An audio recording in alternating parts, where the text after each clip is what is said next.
Allez, on va revenir sur les cérémonies du 11 novembre. 11 novembre 1918, l'armistice évidemment de la Première Guerre mondiale. Une date importante également pour l'Outre-mer, pour honorer la mémoire du bataillon mixte du Pacifique. On en parle avec vous, Éric Sintas. Bonjour Éric. Bonjour Louis. Vous allez nous raconter l'épopée de ces hommes venus de l'autre du monde pour combattre l'ennemi dans l'Hexagone. Oui, c'est vrai que le 11 novembre marque pour eux en effet la promesse d'un retour vers leur pays, en Nouvelle-Calédonie et en Polynésie, mais ça ne sera pas pour tout de suite. Ils devront attendre en 1919 pour embarquer sur l'aile Kantara pour revenir dans leurs îles qu'ils avaient quittées bien plus tôt. En 1914, 713 Calédoniens et Tahitiens répondent à l'appel de mobilisation générale. Ils vont combattre à Verdun, au chemin des Dames. Et puis le 22 janvier 1916, on recrute des tirailleurs kanaks et océaniens. C'est le deuxième contingent. Alors le 4 juin, 900 hommes embarquent sur le Gange et quittent Nouméa pour le sud de la France, où ils seront employés en tant que troupes supplétives. En avril 1917, le bataillon mixte du Pacifique est donc créé et plus de 300 d'entre eux ne rentreront pas. Vous avez retrouvé, Éric, des images rarissimes, des images émouvante de ces soldats. Oui, vous allez le voir, on voit ces hommes posant avec dans leurs mains les massues traditionnelles kanak. Ce sont un peu des casse-têtes et puis les haches de guerre, instruments dérisoires face aux mitrailleuses allemandes s'il en est, mais symbole de leur courage parce qu'ils ne s'en séparaient jamais, quitte à mourir au combat avec. Alors ce combat, donc venons-en, en 1918, Foch lance l'offensive ultime. On n'est plus dans la guerre de tranchées, on est dans la guerre de mouvement. Et le 25 octobre, le BMP est lancé à l'assaut d'un petit village de Vélé-Comont, un point des Allemands qui est défendu par le 110e régiment d'infanterie du Württemberg et par aussi une zone de marais infranchissable. Voici ce qui s'est passé.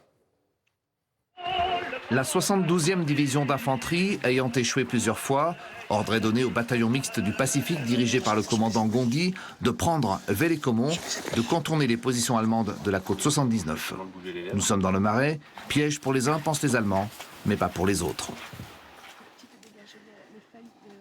De tout temps, les marais ont toujours servi de barrière naturelle contre les invasions. C'est pour ça que les Allemands ont justement inondé le marais, mais effectivement, ils ne s'attendaient pas à ce qu'il y ait des soldats qui soient capables de traverser les... Ici, n'ayant pas de point de franchissement, ils ont dû faire pont humain, où bien sûr les seuls grands hommes qu'il y avait là, ce sont le bataillon du Pacifique, c'est eux les plus grands, il y en avait qui faisaient plus de 2 mètres, donc c'est eux qui sont descendus dans l'eau, et sur les épaules, on fait traverser tout le bataillon. Le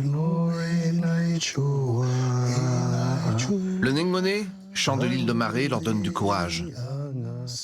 À 5h50, l'assaut est donné après les salves de l'artillerie. Le grand-père de Patchouli est le premier héros de la bataille. Il neutralise avec 3 gars la mitrailleuse du clocher. Mon grand-père, Dionian Sipa, c'était un gars de la tribu qui a toujours travaillé dans la tribu. C'est la première fois qu'il venait en France, donc je pense qu'il était un petit peu casse-cou aussi à cette époque-là. À 9h, j'ai pris. Mais les Allemands défendent leur position plus haut. Les mitrailleuses font d'énormes dégâts. L'assaut est lancé au clairon.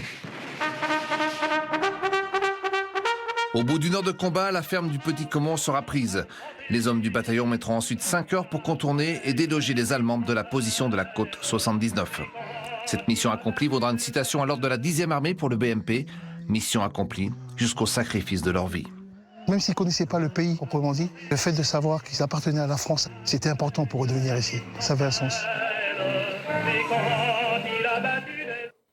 Alors, Éric, pourquoi ce petit village de l'Aisne, un peu plus de 200 habitants, est devenu un lieu de pèlerinage pour les Océaniens ? Mais paradoxalement, il y a plus d'hommes du Pacifique qui sont tombés dans ce village que d'hommes du village eux-mêmes, puisque 48 noms sont inscrits au monument aux morts, Tahitiens, Kanaks et Caldoches, une parfaite mixité, d'où le nom de bataillon mixte du Pacifique. Et c'est vrai que chaque 25 octobre, eh bien, le maire Olivier Genot, et chaque 11 novembre, puisque c'est à 16 jours de l'armée, eh bien, le maire rend hommage à ses soldats, mais il y a aussi souvent des nombreux militaires qui viennent de tous les régiments de France, qui se recueillent aussi dans les nécropoles de Soupir, de Villers-Cotterêts ou de Guise, où sont enterrés ces soldats. Et puis, acte symbolique, il y a 2 ans, 100 ans après sa mort, le corps du soldat Kalepo Wedebete est ramené chez lui en Nouvelle-Calédonie, un fait excessivement rare pour être inhumé le 11 novembre. Ce devoir de mémoire était très important dans la tradition orale des hommes du Pacifique. Regardez plutôt ce témoignage.